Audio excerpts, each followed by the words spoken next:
ಈ ಮಣ್ಣು ಹೊಡಿಬೇಕು. ಮಣ್ಣು ಹೆಂಗೆ ಹೊಡಿಬೇಕು? ಮಣ್ಣು ಹೊಡೆಯೋದು ಒಂದು ಪ್ಯಾಷನ್ ಮಾಡ್ಕೊಳ್ಳೋದು. ಆ್ಯಕ್ಚುಲಿ ಮನುಷ್ಯನ ಉಗುರು ಬೆಳೀತದಲ್ಲ, ಹಂಗೆ ಇದು ಬೇರು ಕೊಳ್ತೋಗ್ತಾವೆ ಕೆಳಗಡೆ. ಕೊಳ್ತಂಗೆ ಇದು ತೇಲ್ತದೆ ಮರ. ಆವಾಗ ಅದು ಮುಚ್ಚಬೇಕು ಸುತ್ತ. ಮಣ್ಣು ಹೊಡ್ಸೋದು ಅಂತ ಎರಿ ಬಿರಿ ಹೊಡಿಸ್ಬೇಕು ಅಂತಂದ್ರು ಏನು ಪ್ರಯೋಜನ ಇಲ್ಲ. ಅದರಿಂದ ಆ ಲಿಮಿಟಾಗಿ ಅವಾಗ ಅವಾಗ ಅವಾಗ ಅವಾಗ ವರ್ಷ 2 ವರ್ಷ 3 ವರ್ಷ ಆ ಬೇರೆ ಹೆಂಗೆ ತೇಲ್ತಾವೋ ಆ ಬೇರೆ ಸರಿಯಾಗಿ ಮಣ್ಣು ಮುಚ್ಕೊಂಡು ಹೋಗ್ಬೇಕು. ಅವಾಗ ಆ ಮೇಲೆ ತೇಲಿರೋದನ್ನ ಮಣ್ಣು ಮುಚ್ಚಿಬಿಟ್ರೆ ಹೊಸ ಬೇರು ಪ್ರಾರಂಭ ಆಗ್ತಾವ. ಹಾಯ್, ಹಲೋ, ನಮಸ್ತೆ. ನಮ್ಮೂರ ಟಿವಿ ವಾಹಿನಿಯ ಸಮಸ್ತ ವೀಕ್ಷಕರಿಗೂ ಕೂಡ ನಮಸ್ಕಾರಗಳು. ಪ್ರಿಯ ವೀಕ್ಷಕರೇ, ಮನುಷ್ಯನ ಜೀವನ ಅನ್ನುವಂಥದ್ದು ಪ್ರತಿದಿನ ಒಂದು ಹೋರಾಟದ ಹಂಬಲವಾಗಿರುತ್ತದೆ ಅಂತ ಹೇಳ್ಬೋದು. ಯಾವುದೋ ಒಂದು ವಿಚಾರವಾಗಿ ಅಥವಾ ಏನೇ ಒಂದು ಪಡ್ಕೋಬೇಕು ಅಂತಂದ್ರೆ, ನಾವು ಯಾವುದೇ ಒಂದು ಕೆಲಸದಲ್ಲಿ ಸಕ್ಸಸ್ ಕಾಣಬೇಕು ಅಂತಂದ್ರೆ ನಾವು ಪ್ರತಿದಿನ ಆ ಒಂದು ವಿಚಾರವಾಗಿ ಒಂದು ಶ್ರಮವನ್ನ ಪಟ್ಟಾಗ ಮಾತ್ರ ಅದಕ್ಕೆ ಒಂದು ಸಕ್ಸಸ್ ಅನ್ನುವಂಥದ್ದು ಸಿಗುತ್ತೆ. ನಾನಿವತ್ತು ಅಂತಹ ಒಬ್ಬ ಧೀಮಂತ ನಾಯಕರನ್ನ ಪರಿಚಯ ಮಾಡ್ಕೊಡ್ತಾ ಇದ್ದೀನಿ.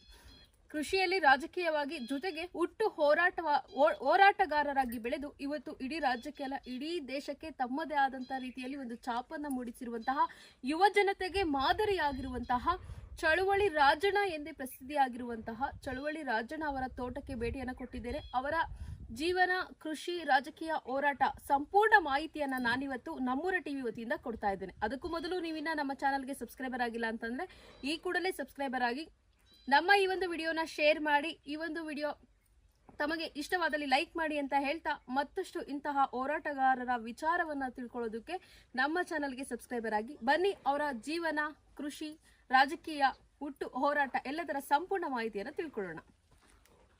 ಪ್ರಿಯ ವೀಕ್ಷಕರೇ, ಚಳುವಳಿ ರಾಜಣ್ಣ ಇವತ್ತಿನ ಯುವ ಜನತೆಗೆ ಮಾದರಿಯಾದಂತಹ ವ್ಯಕ್ತಿ ಅಂತಾನೆ ಹೇಳಬಹುದು. ಹೌದು, ಇವತ್ತು ಸುಮಾರು 50-60 ವರ್ಷ ಆದ್ರೂ ಕೂಡ ಇವತ್ತು ಕೂಡ ಸಾಮಾಜಿಕವಾಗಿ, ಶೈಕ್ಷಣಿಕವಾಗಿ, ರಾಜಕೀಯವಾಗಿ ವಿದ್ಯಾರ್ಥಿಗಳಿಂದ ಹಿಡಿದು ಯುವ ಜನತೆಯಿಂದ ಹಿಡಿದು ಒಬ್ಬ ವಯಸ್ಸಾದ ಮುದುಕನವರೆಗೂ ಕೂಡ ನಮ್ಮ ದೇಶದಲ್ಲಿ, ಸಮಾಜದಲ್ಲಿ ಅವ್ರಿಗೆ ಆಗ್ತಾ ಇರುವಂತಹ ಅನ್ಯಾಯಗಳ ವಿರುದ್ಧ ಹೋರಾಟ ಮಾಡಿ ಅವರಿಗೆ ಒಂದು ಫಲ ಕೊಡಿಸುವಂತಹ ರೀತಿಯಲ್ಲಿ ಇವತ್ತಿಗೂ ಕೂಡ ನೇರವಾಗಿ, ದಿಟ್ಟವಾಗಿ, ನಿರಂತರವಾಗಿ ಮಾತನಾಡ್ತಿರುವಂತಹ ಒಬ್ಬ ಚಳುವಳಿ ರಾಜಣ್ಣ ಅವರ ಪರಿಚಯವನ್ನ ಮಾಡ್ಕೊಳ್ಳೋಣ. ಈಗಾಗಲೇ ತಮ್ಮ ಎಲ್ರಿಗೂ ಪರಿಚಯ ಇದೆ.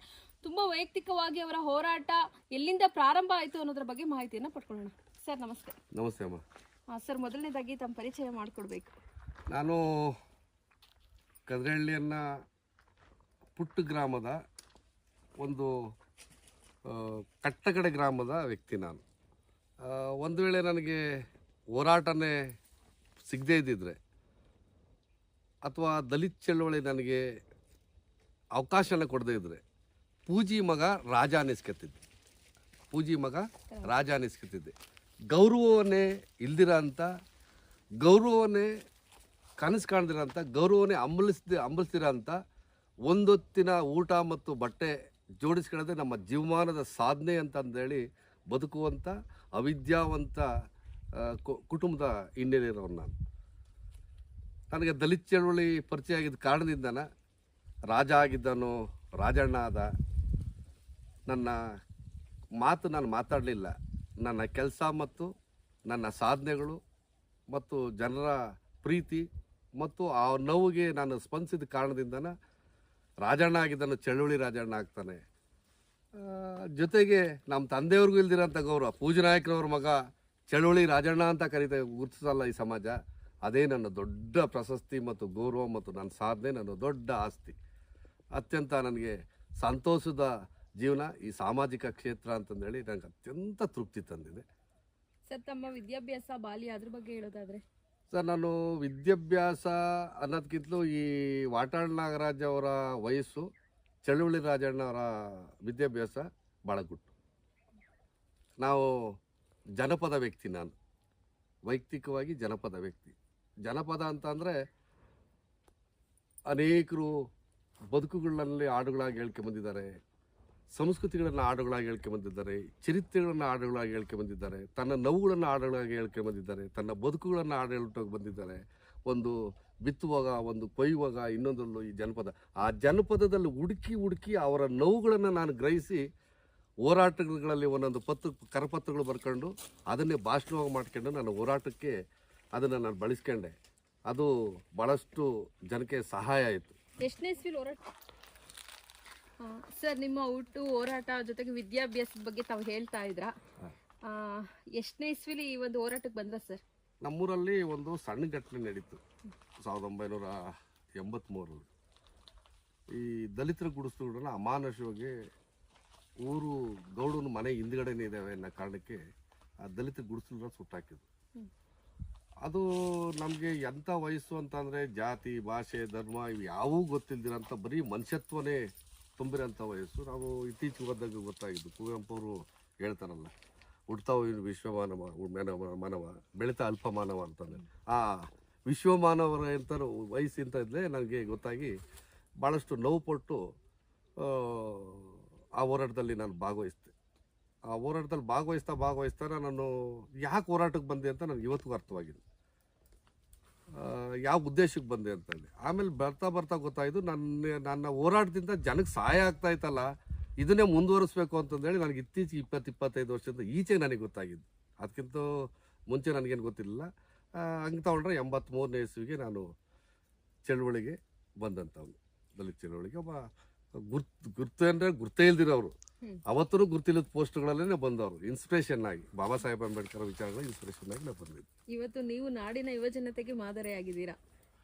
ಅಲ್ಲ, ಮಾದರಿ ಅನ್ನೋದಕ್ಕಿಂತನೂ ಒಂದಷ್ಟು ಪಟ್ಟಬದ್ಧ ಹಿತಾಸಕ್ತಿಗಳಿಗೆ, ಒಂದಿಷ್ಟು ಸ್ವಾರ್ಥಿಗಳಿಗೆ ನಾನು ಬಹುಶಃ ಇವತ್ತಿಗೂ ಸಹ ಅರ್ಥವಾಗಿಲ್ಲ.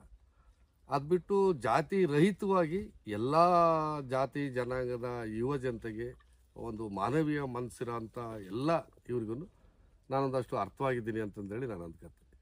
ಹೋರಾಟದ ಜೊತೆಗೆ ಕೃಷಿ ಜೀವನಕ್ಕೂ ಅಷ್ಟೇ ಹೆಚ್ಚಿನ ಒತ್ತನ್ನು ಕೊಟ್ಟಿದ್ದೀರಾ. ನಿಮ್ಮ ಒಂದು ತೋಟಕ್ಕೆ ಬಂದಮೇಲೆ ತುಂಬ ಒಂದು ವಿಭಿನ್ನವಾದಂಥ ರೀತಿಯಲ್ಲಿ ತೋಟವನ್ನು ಮಾಡಿದ್ದೀರಾ. ವಿಶೇಷವಾಗಿ ಅಡಿಕೆ ವಿಚಾರಕ್ಕೆ ಬಂದರೆ ಅಡಿಕೆಯಲ್ಲಿ ಯಾವ ರೀತಿಯಾದಂಥ ಒಂದು ವಿಭಿನ್ನತೆ ಮಾಡಿದ್ದೀರಾ, ಈ ರೈತರಿಗೆ ಅದ್ರ ಬಗ್ಗೆ ಏನು ಹೇಳೋದಕ್ಕೆ ಇಷ್ಟಪಡ್ತೀರಾ ಸರ್? ಸರಿ, ಇಲ್ಲ ರೈಟ್, ನಾವು ಕೃಷಿಯನ್ನು ಆಧುನಿಕವಾಗಿ ಮಾಡಿದಾಗ ಮಾತ್ರ ನಾವು ರೈತರು ಉಳ್ಕೊಳ್ಳಿಕ್ಕೆ ಸಾಧ್ಯ. ಕೃಷಿ ಜೊತೆಗೆ ಉಪವೃತ್ತಿ ಭಾಳನೇ ಮುಖ್ಯ ಆಗ್ತದೆ. ಜೊತೆಗೆ ಕೃಷಿ ಮಾಡ್ಬೇಕಾದ್ರೆ ನಾವೇನಾದರೂ ಆಲೋಚನೆ ಮಾಡಬೇಕು. ನಾನು ನೋಡಿ, ಈಗ ಅಡಿಕೆ ಗಿಡನ ಎಲ್ಲರೂ ಟ್ಯಾಕ್ಟ್ರಿಗಳಿಗೆ ಓಡಾಡೋಕೆ ಇರ್ತಾರೆ. ಟ್ಯಾಕ್ಟ್ರಿಗಳಿಗೆ ಅದು ಸೋಮಾರಿತನ ಅಂತಂದೇಳಿ ನಾನು ಭಾವಿಸ್ತೀನಿ. ಟ್ಯಾಕ್ಟ್ರಿ ಏನಾದ್ರೂ ನಾನು 9 ಅಡಿ ಇಷ್ಟವ ಬಿಟ್ಟರೆ ಟ್ಯಾಕ್ಟ್ರಿ ಇಲ್ಲಿ ಹೋಗ್ತದೆ, ಕರೆಕ್ಟಾಗಿ ಎಳೆ ಬೇರು ಇರ್ತದೆ. ಎಳೆ ಬೇರು ಏನೋ ಹೋಯ್ತು ಅಂತಂದರೆ ಟ್ಯಾಕ್ಟ್ರಿ ಇದು ಮರ ತನ್ನ ಅಸ್ತಿತ್ವವನ್ನು ಕಳ್ಕೊಂತದೆ, ಅಂಥ ಫಲವತ್ತಾದ ಬೆಳೆ ಬರೋದಿಲ್ಲ. ಆಮೇಲೆ ಇದು ಬಿಸಿಲು ಕಾಲ, ಈ ಭಾಗದಲ್ಲಿ ತಂಪೇನಿಲ್ಲಲ್ಲ. ಹಾಗಾಗಿನೇ ನಾನು ಗಿಡದ ಪಕ್ಕದಲ್ಲಿ ಹತ್ತತ್ರಕ್ಕೆ ಗಿಡಗಳಿಕ್ಕಿದ್ದೀನಿ. ಇದು ಮರದಿಂದ ನಾನು ಇದನ್ನ ಫಸ್ಟು 7 ಅಡಿಗೆ ಹಾಕಿದ್ದೆ. ಆಮೇಲೆ ಮತ್ತೆ 3.5 ಅಡಿಗೆ ಮತ್ತೆ ಜೊತೆಲಿ ಇಟ್ಟಿದ್ದೀನಿ. ಇದನ್ನ ಒಂದಷ್ಟು ಜನ ಅಕ್ಸೆಪ್ಟ್ ಮಾಡ್ಕೊಂತಾರೆ, ಒಂದಷ್ಟು ಇದಂತಾರೆ. ಇದು ನಾನೊಂದು ಇನ್ಸ್ಪಿರೇಷನ್. ನನಗೆ ಅಪ್ಪಿತಪ್ಪಿ 1-2 ಲಕ್ಷ ಲಾಸ್ ಆದರೆ ನಾನು ತಡ್ಕೊಳ್ಳೋ ಶಕ್ತಿ ನನಗಿದೆ. ಒಂದು ವೇಳೆ ಇದನ್ನು ಯಶಸ್ವಿ ಆಯ್ತು ಅಂದರೆ 100 ಜನಕ್ಕೆ ಒಳ್ಳೇದಾಗುತ್ತೆ. ಅಕಸ್ಮಾತ್ ಲಾಸ್ ಆದರೆ ನಾವು 1-2 ಲಕ್ಷ ಲಾಸ್ ಆದರೆ ನನಗೆ ತಡ್ಕೊಳ್ಳೋ ಶಕ್ತಿ ಇದೆ. ಈ 2 ಮರ ಒಟ್ಟಿಗೆ ಬಂದವರು ಆ ನೆರಳು ಇದಕ್ಕೆ ಬೀಳ್ತದೆ, ಈ ನೆರಳು ಅದಕ್ಕೆ ಬೀಳ್ತದೆ, ಬಡ್ಡೆ ಒಣಗಲ್ಲ. ಅದಕ್ಕೆ ಅಗತ್ಯ ಇರುವಷ್ಟು ಗೊಬ್ಬರ ಎಲ್ಲ ಕೊಟ್ಬಿಟ್ರೆ ಬೇಕಷ್ಟು ಬರ್ತದೆ. ನೀವೆಲ್ಲೇ ಬೇಕಾದ್ರೆ ನೋಡ್ಬೋದು. ಇದು 3 ವರ್ಷದ ಗಿಡ ಅಂತ ಯಾರು ಹೇಳಲ್ಲ, ಇನ್ನು ಕೆಳಗಡೆ ಹೋಗಿ ನೋಡ್ಬೋದು. 3 ವರ್ಷದ ಗಿಡ ಅಂತ ಯಾರು ಹೇಳಲ್ಲ. ತೆಂಗಿನ ಮರದ ಬಡ್ಡೆಗಳಿದ್ದಂಗಿದೆ. ಅಂದರೆ ಅದಕ್ಕೆ ಎಷ್ಟು ನಮ್ಮ ದೇಹಕ್ಕೆ ವಿಟಮಿನ್ ಅಗತ್ಯ ಇರ್ತದೋ ಅಷ್ಟು ವಿಟಮಿನನ್ನು ಕೊಡಬೇಕು. ಹಾಗಾಗಿ ನೋಡೋಣ, ಇದು ಯಶಸ್ವಿ ಆಗ್ತೀನಿ ಅಂತ ನಾನು ಅಂತಲೇ ಅಂದ್ಕೊಂಡಿದ್ದೀನಿ. ಅಕಸ್ಮಾತ್ ಯಶಸ್ವಿ ಆದರೆ ಭಾಳಷ್ಟು ಜನಕ್ಕೆ ರೈತರಿಗೆ ಸಹಾಯ ಆಗ್ತದೆ. ಸರ್, ಮತ್ತೆ ಇದ್ರಲ್ಲಿ ಕಳೆಲ್ಲ ಹೆಂಗ್ ಕ್ಲೀನ್ ಮಾಡಿಸ್ತೀರಾ ಸರ್? ಕಳೆ ಕೀಳು ಮಾಡಬಾರ್ದು. ಕಳೆನೇ ಯಾವುದೇ ಕಾರಣಕ್ಕೂ ಇದರಲ್ಲಿ ಕಳೆನ ಕೀಳು ಮಾಡಬಾರ್ದು. ಬೇಸಿಗೆ ಕಾಲಕ್ಕೆ ಅದ ನಿಲ್ಲಿ, ತಂಪು ನಿಲ್ಲಿ, ಮತ್ತು ಅದಕ್ಕೆ ಗೊಬ್ಬರ ಹಾಕ್ಲಿ ಅಂತ ಉಳ್ಳಿ ಚೆಲ್ಬಿಡ್ತೀವಿ. ಉಳ್ಳಿ ಫುಲ್ಲು ಬೆಳ್ಕೊಂಡ್ಬಿಡ್ತದೆ. ಆಮೇಲೆ ಅದೇ ಸೊಪ್ಪು ಸೆದೆ ಬೀಳ್ತದೆ, ಮಣ್ಣು ಗೊಬ್ಬರ ಆಗ್ತದೆ, ಎರೆಹುಳಿನ ಸಂಖ್ಯೆ ಜಾಸ್ತಿ ಆಗ್ತದೆ, ತಿರುಗಿ ಮತ್ತೆ ಗಿಡ ಬೆಳ್ಕೊಂತಿರ್ತದೆ. ಬೇರೆ ಗೊಬ್ಬರದ್ದು ಅಗತ್ಯ ಕೂಡ ಇರಲ್ಲ. ಇದಕ್ಕೆ ಗೊಬ್ಬರ ಹಾಕುವಾಗೆ ಇರಲ್ಲ. ಆ ಅಲ್ಲೇ ಗೊಬ್ಬರ ಉತ್ಪತ್ತಿ ಆಗುತ್ತಲ್ಲ, ಫ್ರೀ ಆಫ್ ಕಾಸ್ಟ್. ಏನು ನಮ್ಗೆ ಇದೆಲ್ಲ ಸೇರಿಬಿಟ್ಟು ಒಟ್ಟಾರೆ 2-3 ಸೇರು ಹುಳ್ಳಿ ಕಾಳಂದ್ರೆ ಮುಗಿದೋಯ್ತು. 2 ಸೇರು 3 ಸೇರು ಹುಳ್ಳಿ ಕಾಳದಲ್ಲಿ ಇಷ್ಟು ದೊಡ್ಡ ತೋಟಕ್ಕೆ ಗೊಬ್ಬರಕ್ಕೆ ಏಟಾಗ್ತದೆ. ಅದ್ರ ಜೊತೆ ಅಕ್ಸೆ ಮತ್ತೆ ನುಗ್ಗೆ ಹಾಕಿದ್ದೀರಾ? ಅಕ್ಸೆ ಅಂದ್ರೆ ನಮ್ಮ ಈ ದನ ಕರುಗೆ ಕುರಿ ಮರಿಗೆ ಅಕ್ಸೆ ಸೊಪ್ಪು ಬಹಳ ಒಳ್ಳೆ ವಿಟಮಿನ್ ಅದು. ಅದಕ್ಕೋಸ್ಕರ ಅದನ್ನ ಹಾಕ್ತೀವಿ. ಎಷ್ಟು ವರ್ಷ ಫಲ ಎಕ್ಸ್ಪೆಕ್ಟೇಷನ್ ಮಾಡ್ತಾ ಇದ್ದೀರಾ ಸರ್ ನಿಮ್ಮ ತೋಟದಲ್ಲಿ? ಈಗ ಆಲ್ರೆಡಿ ನಮ್ಮದು ಫಲ ಪ್ರಾರಂಭ ಆಗ್ಬಿಟ್ಟೈತೆ, ಊಸಿ ಹೊಡೆದ್ಬಿಟ್ಟೈತೆ. ನಾನು 5 ವರ್ಷದೊಳಗಡೆ ಪೂರ್ತಿ ಪ್ರಮಾಣದ ಬೆಳೆ ಕೊಯ್ಕೊಂತೀನಿ ಅಂತ ನಾನು ತೀರ್ಮಾನ ಅಂದ್ಕೊಂಡಿದ್ದೀನಿ ನಾನು. ಸರ್, ಕೆಲವೊಬ್ರು ಅಡಿಕೆ ತೋಟಕ್ಕೆ ಹೋದ್ರೆ 6 ಇಂದ 9 ಅಡಿ ಅಗಲ ಇರುತ್ತೆ ಮತ್ತೆ ನೀಟಾಗಿ ರೋಡ್ ಓಡಿಸಿ ಕಳೆನೇ ಇರಬಾರ್ದು ಅನ್ನೋ ತರ ಮೇಂಟೈನ್ ಮಾಡ್ತಾ ಇರ್ತಾರೆ. ಅದು ತಪ್ಪದು ಆಕ್ಚುಲಿ ನನ್ನ ದೃಷ್ಟಿಯಲ್ಲಿ ಅದು ತಪ್ಪು. ಬೇರ್ಗೆ ಇದಕ್ಕೆ ಇದು ತಂಪಾಗಿರ್ಬೇಕಂದ್ರೆ ಬೇರ್ ತಂಪಾಗಿರ್ಬೇಕು.